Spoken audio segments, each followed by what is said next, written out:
Welcome back नाजरीन। Break तो बाद एक दफ़ा फिर खुश आमदीद कमांगा। आज की गुफ्तगू शरीक ने चौधरी मंजूर साहब, अकरम मसीह गिल साहब और मोहतरमा तस्नीम सिद्दीकी साहब।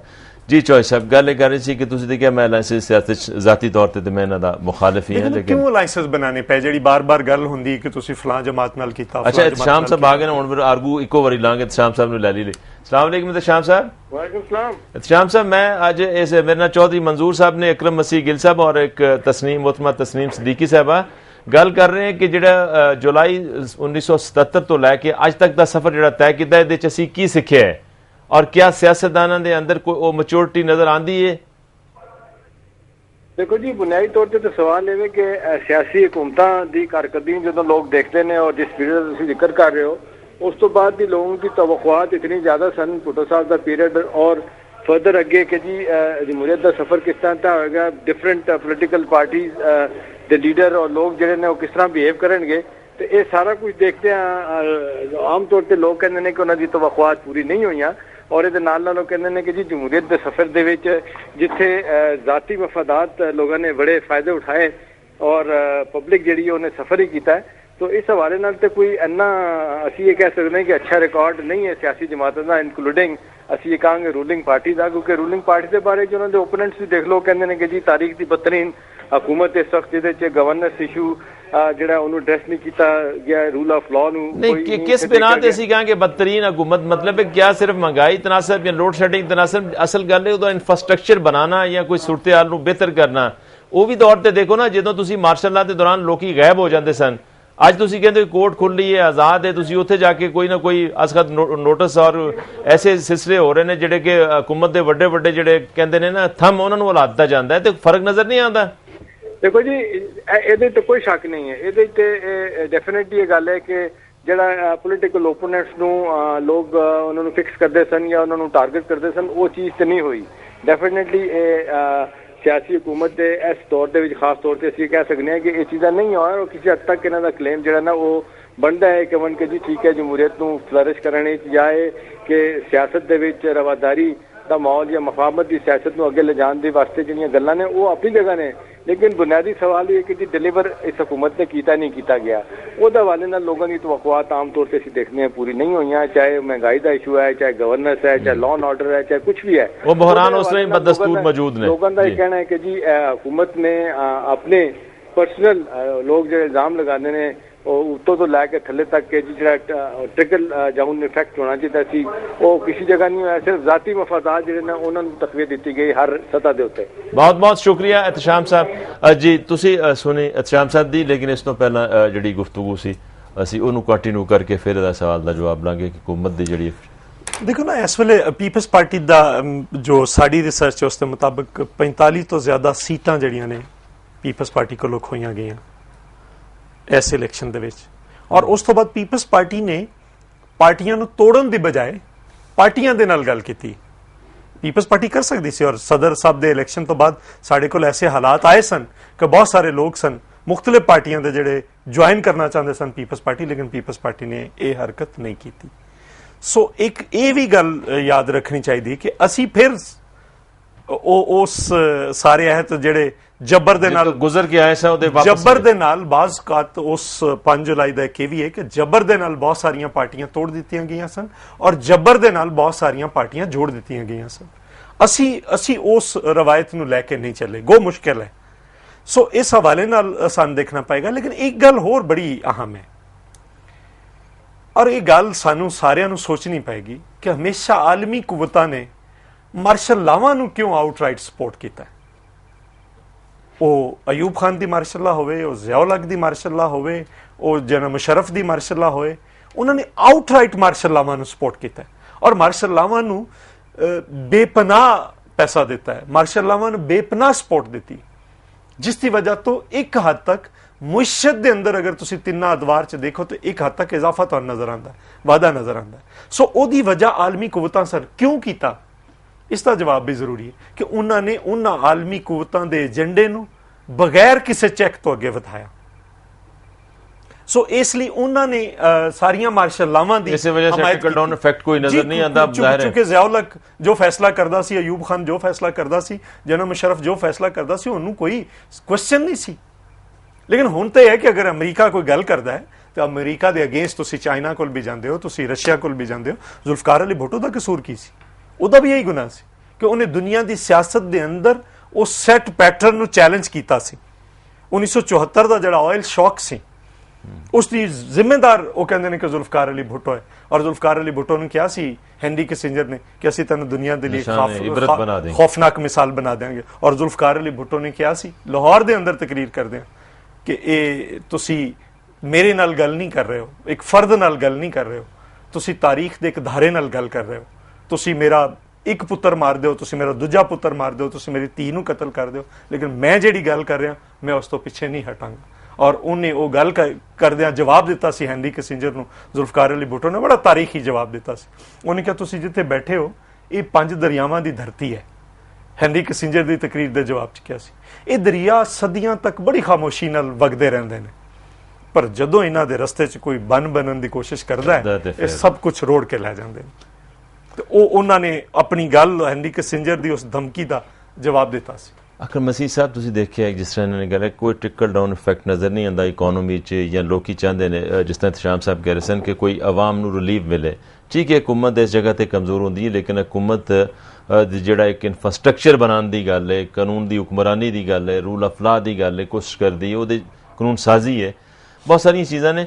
ਅਸੀਂ ਹੁਣ ਕਿੱਥੇ ਖੜੇ ਹਾਂ, ਅੱਗੇ ਕਿਸ ਤਰ੍ਹਾਂ ਜਾਣਾ ਹੈ, ਕਿਆ ਹਾਲਾਤ ਬਦਲਣਗੇ ਕਿਸੇ? ਚੌਧਰੀ ਸਾਹਿਬ ਤੇ ਬੜੀ ਦੂਰ ਅੰਦੇਸ਼ ਦੀ ਵੀ ਗੱਲ ਕਰਦੀ ਕਿ ਕਿਸ ਤਰ੍ਹਾਂ ਬਰੂਨੀ ਦੁਨੀਆ ਨੂੰ ਵੀ ਵੇਖੋ ਨਾ ਤੁਸੀਂ, ਆਲਮੀ ਕੁਵਤਾਂ ਕਿਉਂ ਤੁਹਾਨੂੰ ਨਿਸ਼ਾਨਾ ਬਣਾਉਂਦੀਆਂ ਨੇ ਔਰ ਕਿਉਂ ਉਹਨਾਂ ਵਾਸਤੇ ਡਿਕਟੇਟਰ ਪਸੰਦੀਦਾ ਹੁੰਦੇ ਨੇ, ਤੇ ਕਿਸ ਤਰ੍ਹਾਂ ਤੁਸੀਂ ਇਹਨਾਂ ਹਾਲਾਤ ਤੋਂ ਬਾਹਰ ਆਓਗੇ ਜਾਂ ਸਾਡੇ ਹਾਲਾਤ ਇਹੋ ਹੀ ਮੁਕੱਦਰ ਨੇ? ਜਿੱਥੋਂ ਤੱਕ ਰਿਹਾ ਆਲਮੀ ਕੁਵਤਾਂ ਦਾ, ਚੌਧਰੀ ਸਾਹਿਬ ਨੇ ਬਹੁਤ ਅੱਛੀ ਗੱਲ ਕੀਤੀ ਹੈ ਕਿ ਆਲਮੀ ਕੁਵਤਾਂ ਜਿਹੜੀਆਂ ਨੇ ਉਹ ਵੀ ਪਾਕਿਸਤਾਨ 'ਚ ਜਮਹੂਰੀਅਤ ਨੂੰ ਬਾਜ਼ ਦਫਾ ਪ੍ਰਵਾਨ ਚੜਾਉਂਦੇ ਨਹੀਂ ਦੇਖ ਸਕਦੀਆਂ। ਤੇ ਉਸ ਹਵਾਲੇ ਮੈਂ ਇਹੀ ਕਹਿਣਾ ਚਾਹਾਂਗਾ ਕਿ ਆਲਮੀ ਕੁਵਤਾਂ ਜਿਹੜੀਆਂ ਨੇ ਠੀਕ ਹੈ ਉਹਨਾਂ ਦਾ ਰੋਲ ਹੈ, ਲੇਕਿਨ ਉੱਥੇ ਵੀ ਸਾਡੇ ਪੋਲੀਟੀਸ਼ੀਅਨਸ ਜਿਹੜੇ ਨੇ ਉਹ ਇਸਤੇਮਾਲ ਹੁੰਦੇ ਨੇ। ਇਹ ਤੇ ਸਿਆਸਤਦਾਨਾਂ ਦਾ ਕੰਮ ਹੈ ਕਿ ਉਹ ਆਲਮੀ ਕੁਵਤਾਂ ਤੋਂ ਫੌਜ ਤੋਂ ਆਪਣੇ ਆਪ ਨੂੰ ਰਿਜ਼ਰਵ ਰੱਖਣ ਤੇ ਜਮਹੂਰੀਅਤ ਦੀ ਬਹਾਲੀ ਵਾਸਤੇ ਕੰਮ ਕਰਨ। ਦੂਸਰਾ ਇੱਕ ਹੋਰ ਬੜੀ ਅੱਛੀ ਗੱਲ ਹੋਈ ਕਿ ਮੁਹਤਰਮਾ ਨੇ ਵੀ ਗੱਲ ਕੀਤੀ, ਤੁਸੀਂ ਇਹ ਦੇਖੋ ਕਿ ਅਸੀਂ ਜਦੋਂ ਪਾਕਿਸਤਾਨ ਪੀਪਲਸ ਪਾਰਟੀ ਨਾਲ ਮਿਲੇ ਹਾਂ ਤੁਹਾਨੂੰ ਯਾਦ ਹੋਏਗਾ ਕਿ ਮਿਸਾਖ ਜਮਹੂਰੀਅਤ ਤੇ ਕੰਮ ਕੀਤਾ ਪੀਪਲਸ ਪਾਰਟੀ ਨੇ, ਪਾਕਿਸਤਾਨ ਮੁਸਲਿਮ ਲੀਗ ਨੂਨ ਨੇ, ਤੇ ਅੱਜ ਨੂਨ ਨੇ ਉਹ ਮਿਸਾਖ ਜਮਹੂਰੀਅਤ ਨੂੰ ਮਿਜ਼ਾਕ ਜਮਹੂਰੀਅਤ ਖੁਦ ਬਣਾਇਆ। ਉਹਨਾਂ ਨੇ ਲਾਹੌਰ ਦੇ ਵਿੱਚ ਲੋਟਾ ਫੈਕਟਰੀ ਖੋਲੀ ਹੈ। ਉਹਨਾਂ ਨੇ ਦੇਖੋ ਨਾ ਇਹ ਚਾਰਟਰ ਆਫ ਡੈਮੋਕ੍ਰੇਸੀ ਦੇ ਵਿੱਚ ਸੀ ਕਿ ਅਸੀਂ ਕਿਸੇ ਦੇ ਮੈਂਡੇਟ ਨੂੰ ਜਿਹੜਾ ਨਾ ਉਹਦਾ ਇਹਤਰਾਮ ਕਰਾਂਗੇ, ਅਸੀਂ ਉਹਨਾਂ ਨੂੰ ਨਹੀਂ ਲਾਂਗੇ। ਨਵਾਜ਼ ਸ਼ਰੀਫ ਨੇ ਲੋਟਾ ਕ੍ਰੇਜ਼ੀ ਸ਼ੁਰੂ ਕੀਤੀ ਨਾ। ਅੱਜ ਅਗਰ ਅਸੀਂ ਪੀਪਲਸ ਪਾਰਟੀ ਨਾਲ ਮਿਲੇ ਆ ਤੇ ਉਹ ਇੱਕ ਇੱਜ਼ਤ ਦੇ ਨਾਲ ਮਿਲੇ ਆ, ਇੱਕ ਪਾਰਟੀ ਦੇ ਥਰੂ ਮਿਲੇ ਆ। ਸਾਡਾ ਇਹ ਨਹੀਂ ਕਿ ਇਹਨਾਂ ਨੇ ਬਿਲਕੁਲ ਸਹੀ ਕਿਹਾ ਕਿ ਇਹ ਵੀ ਚਾਹੁੰਦੇ ਤੇ ਇਹ ਵੀ ਲੋਟੇ ਤਿਆਰ ਕਰ ਸਕਦੇ ਸੀ, ਲੇਕਿਨ ਇਹਨਾਂ ਨੇ ਨਹੀਂ ਕੀਤਾ। ਇਹ ਜਮਹੂਰੀਅਤ ਦੀ ਬਹਾਲੀ ਹੈ। ਤੇ ਤੀਸਰਾ ਮੈਂ ਇਹ ਵੀ ਕਹਿਣਾ ਚਾਹਨਾ ਕਿ ਦੇਖੋ ਸਬਕ ਆਦਮੀ ਨੂੰ ਸਿੱਖਣਾ ਚਾਹੀਦਾ। ਤੁਹਾਡੇ ਸਾਹਮਣੇ ਮੁਸ਼ਰਫ ਸਾਹਿਬ ਨਾਲ ਠੀਕ ਹੈ ਸਾਡੀ ਜਮਾਤ ਰਹੀ, ਉਹਦੇ ਨਾਲ ਕੰਮ ਕਰਦੀ ਰਹੀ, ਲੇਕਿਨ ਹੁਣ ਵੀ ਦੇਖੋ ਉਹਨਾਂ ਨੇ ਆਪਣੀ ਜਮਾਤ ਬਣਾਈ, ਸਾਡੀ ਜਮਾਤ ਨੇ ਉਹਨਾਂ ਨਾਲ ਜਾਣ ਨੂੰ ਤਰਜੀਹ ਨਹੀਂ ਦਿੱਤੀ ਕਿ ਇੱਕ ਗਲਤੀ ਸਾਡੇ ਕੋਲੋਂ ਹੋਈ ਹੈ। ਹੁਣ ਅਸੀਂ ਆਲ ਪਾਕਿਸਤਾਨ ਮੁਸਲਿਮ ਲੀਗ ਦਾ ਹਿੱਸਾ ਨਹੀਂ ਬਣ ਸਕਦੇ। ਤੇ ਇਹ ਚੀਜ਼ਾਂ ਨੇ ਜਿੰਦੇ ਤੋਂ ਆਹਿਸਤਾ ਆਹਿਸਤਾ ਆਦਮੀ ਜਿਹੜਾ ਹੈ ਉਹ ਸਿੱਖਦਾ ਹੈਗਾ। ਤੇ ਮੈਂ ਸਮਝਣਾ ਕਿ ਇਹ ਮੌਕਾ ਹੈ। ਤੇ ਹੁਣ ਵੀ ਤੁਸੀਂ ਦੇਖੋ ਨਾ ਕਿ ਇੱਕ ਦਫਾ ਦੇ ਵਿੱਚ ਸਾਰੇ ਪਾਕਿਸਤਾਨ ਦੇ ਮਸਾਇਲ ਹੱਲ ਨਹੀਂ ਹੋ ਸਕਦੇ। ਮੈਂ ਸਮਝਣਾ ਕਿ ਪਿੱਛੇ ਵੀ ਦੇਖੋ ਤੁਸੀਂ ਪਾਕਿਸਤਾਨ 'ਚ ਜ਼ਲਜ਼ਲਾ ਆਇਆ, ਅਰਬਾਂ ਡਾਲਰ ਦਾ ਨੁਕਸਾਨ ਪਾਕਿਸਤਾਨ ਨੂੰ ਹੋਇਆ। ਤੇ ਜਿਸ ਤਰ੍ਹਾਂ ਪਿੱਛੇ ਐਕਟ ਵੀ ਉਹਨਾਂ ਨੇ ਬਜਟ ਪੇਸ਼ ਕੀਤਾ, ਮੈਂ ਸਮਝਦਾ ਕਿ ਬੜੀ ਗੱਲ ਹੈ ਕਿ 15% ਸੈਲਰੀ ਕੈਬਨਿਟ ਦੇ ਵਿੱਚੋਂ ਮੈਂ ਮੈਂਬਰ ਸੀ ਪਾਸ ਨਹੀਂ ਸੀ ਹੋ ਰਹੀ। ਮੈਂਬਰ ਜਿਹੜੇ ਕੈਬਨਿਟ ਦੇ ਸੀ ਉਹਨਾਂ ਨੇ ਸ਼ੋਰ ਡਾਲਿਆ ਕਿ ਨਹੀਂ ਅਸੀਂ ਆਵਾਮ ਕੋਲ ਜਾਣਾ, ਤੁਸੀਂ ਸੈਲਰੀ ਇਨਕਰੀਜ਼ ਕਰੋ। ਪੂਰਾ ਇਨਫਰਾਸਟ੍ਰਕਚਰ 78 ਅਜ਼ਲਾ ਜਿਹੜੇ ਨੇ ਉਹ ਤਬਾਹ ਬਰਬਾਦ ਹੋ ਗਏ ਪਾਕਿਸਤਾਨ ਦੇ। ਤੇ ਤੁਸੀਂ ਇੱਥੋਂ ਦਾ ਦੂਸਰਾ ਤੁਸੀਂ ਦੇਖੋ ਗਰਾਊਂਡ ਰਿਐਲਿਟੀਜ਼ ਨੂੰ ਵੀ ਦੇਖਣਾ ਪਏਗਾ ਕਿ ਦਹਿਸ਼ਤਗਰਦੀ ਦੇ ਉੱਤੇ ਇਸ ਟਾਈਮ ਪਾਕਿਸਤਾਨ ਕੋਈ ਇਨਵੈਸਟਰ ਪਾਕਿਸਤਾਨ ਨੂੰ ਆਉਣ ਨੂੰ ਤਿਆਰ ਨਹੀਂ ਹੈਗਾ। ਜਿਹੜੇ ਪਾਕਿਸਤਾਨੀ ਇਨਵੈਸਟਰ ਨੇ ਉਹ ਆਪਣਾ ਪੈਸਾ ਇੱਥੋਂ ਲਿਜਾ ਕੇ ਬਾਹਰ ਮੁਲਕ 'ਚ ਕੰਮ ਕਰਨਾ ਚਾਹ ਰਹੇ ਨੇ। ਤੇ ਇਸ ਟਾਈਮ ਵੀ ਅਗਰ ਅਸੀਂ ਜਮਹੂਰੀਅਤ ਦੀ ਬਹਾਲੀ ਵਾਸਤੇ ਕੰਮ ਨਾ ਕੀਤਾ, ਦਹਿਸ਼ਤਗਰਦੀ ਦੇ ਖਾਤਮੇ ਵਾਸਤੇ ਕੰਮ ਨਾ ਕੀਤਾ, ਤੇ ਮੈਂ ਸਮਝਣਾ ਕਿ ਉਹ ਬਿਹਤਰ ਨਹੀਂ ਹੈਗਾ। ਜੀ ਮੁਹਤਰਮਾ ਉਹਨਾਂ ਦਾ ਦੇਖ ਕਹਿਣਾ ਕਿ ਠੀਕ ਹੈ ਅਲਾਇੰਸਿਸ ਤੁਹਾਡਾ ਅੱਗੇ, ਲੇਕਿਨ ਐਸੇ ਲਈ ਜਿਹੜੀ ਚੀਜ਼ ਮੌਜੂਦ ਹੈ ਉਹ ਇਹ ਵੇ ਕਿ ਮੁਲਕ ਬਹਰਾਨਾਂ ਦੀ ਜ਼ਦ 'ਚ ਉਹਦੇ ਕੱਢਣ ਵਾਸਤੇ ਤੇ ਤੁਹਾਨੂੰ ਔਰ ਜਮਹੂਰੀਅਤ ਨੂੰ ਮੁਸਤਕਮ ਕਰਨ ਵਾਸਤੇ, ਇਸਤਕਾਮ ਬਖਸ਼ਣ ਵਾਸਤੇ ਚਾਹੀਦਾ ਕਿ ਤੁਸੀਂ ਉਹ ਕੰਮ ਕਰੋ, ਨਾ ਕਿ ਤੁਸੀਂ ਅਲਾਇੰਸਿਸ ਦੀ ਸਿਆਸਤ ਕਰੋ। ਹੱਕ ਤੁਹਾਡਾ ਹੈ ਜਮਹੂਰੀ। ਉਹ ਚੌਧਰੀ ਸਾਹਿਬ ਵੀ ਕਹਿ ਰਹੇ ਨੇ, ਉਹ ਵੀ ਕਹਿੰਦੇ ਤੁਸੀਂ ਸਭ ਬਣਾਓ, ਅਪੋਜੀਸ਼ਨ ਦਾ ਹੱਕ ਹੈ ਇਹਦੇ ਕੋਈ ਨਹੀਂ। ਗੱਲ ਹੈ ਵੇ ਕਿ ਜਿਹੜਾ ਵੇ ਨਾ ਇਹ ਗੱਲ ਕਰਦੇ ਨੇ ਅਸੀਂ ਜਮਹੂਰੀਅਤ ਨੂੰ ਮਜ਼ਬੂਤ ਕਰਨ ਵਾਸਤੇ ਹਕੂਮਤ 'ਚ ਦਾਖਲ ਹੋਏ ਆ। ਇਹਨਾਂ ਨੇ ਮਾਸ਼ਾਅੱਲਾ ਨੂੰ ਵੀ ਮਜ਼ਬੂਤ ਕਰਨ ਵਾਸਤੇ ਜਿਹੜਾ ਸੀ ਨਾ, ਇਹਨਾਂ ਦੇ ਲੀਡਰ ਨੇ ਕਿਹਾ ਸੀ ਕਿ ਅਸੀਂ 10 ਸਾਲ ਹੋਰ ਇਹਨੂੰ ਰੱਖਾਂਗੇ ਪ੍ਰੈਜ਼ੀਡੈਂਟ। ਇਹਨਾਂ ਨੇ ਉਹ ਵੀ ਇੰਜੋਏ ਕਰ ਲਿਆ ਪੀਰੀਅਡ ਬੜਾ ਆਰਾਮ ਨਾਲ। ਨਹੀਂ ਜਰਾ ਉਹਨੇ ਤੁਹਾਡੀ ਗੱਲ 'ਚ ਮੈਂ ਨਹੀਂ ਬੋਲੀ, ਹੁਣ ਤੁਸੀਂ ਮੇਰੀ ਗੱਲ 'ਚ ਨਾ ਬੋਲੋ। ਐਗਰੀਮੈਂਟ ਕਰਕੇ ਸਾਰੇ ਵਰਕਰਾਂ ਨੂੰ ਛੱਡ ਕੇ 10 ਸਾਲ ਦਾ ਐਗਰੀਮੈਂਟ ਕਰਕੇ ਅਸੀਂ ਅਗਰ ਮਜ਼ਾਕੇ ਜਮਹੂਰੀਅਤ ਬਣਾਉਣਾ ਹੁੰਦਾ ਤੇ ਅਸੀਂ ਹੁਣ ਤੱਕ ਕੁਛ ਨਾ ਕੁਛ ਜਿਸ ਤਰ੍ਹਾਂ ਤੋਂ ਜੋੜ ਤੋੜ ਹੋ ਰਿਹਾ ਸੀ ਅਸੀਂ ਕਰ ਚੁੱਕੇ ਹੁੰਦੇ। ਲੇਕਿਨ ਮੀਆਂ ਨਵਾਜ਼ ਸਾਹਿਬ ਦੇ ਨਜ਼ਦੀਕ ਵਜ਼ਾਰਤਾਂ ਦੇ ਰਹੇ ਨੇ, ਲੋਟਾ ਵੀਕ ਦੇਖ ਲੈਣਾ, ਲੋਟਾ ਨੂੰ ਵਜ਼ਾਰਤਾਂ ਦੀਆਂ ਨਹੀਂ ਮੈਂ ਤੁਹਾਨੂੰ ਉਹਦਾ ਜਵਾਬ ਦਿੰਨੀ ਆ। ਜਿੰਨੇ ਲੋਕ ਨੇ ਉੱਥੇ ਪੰਜਾਬ ਹੁਕੂਮਤ ਦੇ ਵਿੱਚ ਕਿਊ ਲੀਗ ਦੇ, ਉਹਨਾਂ ਦੀ ਮੈਜੋਰਿਟੀ ਪਾਰਟੀ ਜਿਹੜੀ ਹੈ ਉਹ ਇਹਨਾਂ ਕੋਲੋਂ ਟੁੱਟ ਕੇ ਅਲੱਗ ਹੋ ਗਈ। ਠੀਕ ਹੈ, ਅਗਰ ਮੈਜੋਰਿਟੀ ਪਾਰਟੀ ਟੁੱਟਦੀ ਹੈ ਤੁਹਾਡੇ ਕੋਲੋਂ ਔਰ ਤੁਹਾਡੇ ਇੱਕ ਖਾਸ ਬੰਦੇ ਨੂੰ ਉਹ ਆਪਣਾ ਲੀਡਰ ਨਹੀਂ ਮੰਨਦੀ, ਤਾਂ ਤੁਸੀਂ ਉਸ ਜਿਹੜੀ ਹੈ ਤੁਹਾਡਾ ਗਰੁੱਪ ਉਹਦਾ ਤੁਸੀਂ ਲੀਡਰ ਬਣਾਓ। ਤੁਸੀਂ ਨਹੀਂ ਬਣਾਇਆ, ਉਹ ਅਲੱਗ ਹੋ ਗਏ। ਇੱਥੇ ਫੈਡਰਲ ਦੇ ਵਿੱਚ ਇਹਨਾਂ ਦਾ ਜਿਹੜਾ ਵੇ ਜਿਹੜੀ ਹੈ ਤਸਲੀਮ ਸੈਫੁੱਲਾ ਵਾਲਾ ਹਮ ਖਿਆਲ ਗਰੁੱਪ ਉਹ ਅਲੱਗ ਹੋ ਗਿਆ ਇਹਨਾਂ ਤੋਂ, ਉਹ ਵੀ ਕਿਹਾ ਅਸੀਂ ਬਣਾਇਆ। ਇਹ ਤਾਂ ਤੁਸੀਂ ਰਹਿਣ ਦਿਓ ਨਾ।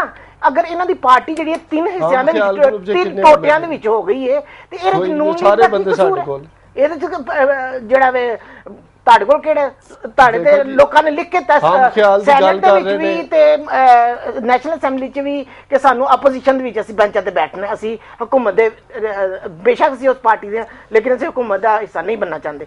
ਠੀਕ ਹੈ, ਔਰ ਇਸ ਤੋਂ ਇਲਾਵਾ ਇਹ ਕਿ ਜਿੱਥੋਂ ਤੱਕ ਕਹਿੰਦੇ ਨੇ ਕਿ ਜੀ 15% ਬੜਾ ਕਮਾਲ ਕੀਤਾ ਹੈ ਜਿਹੜੀ ਇਹ ਸਰਵਿਸ ਵਾਲੇ ਲੋਕ ਸਰਕਾਰੀ ਲੋਕਾਂ ਨੇ ਇਹਨਾਂ ਨੇ ਇਨਕਰੀਜ਼ ਕੀਤਾ।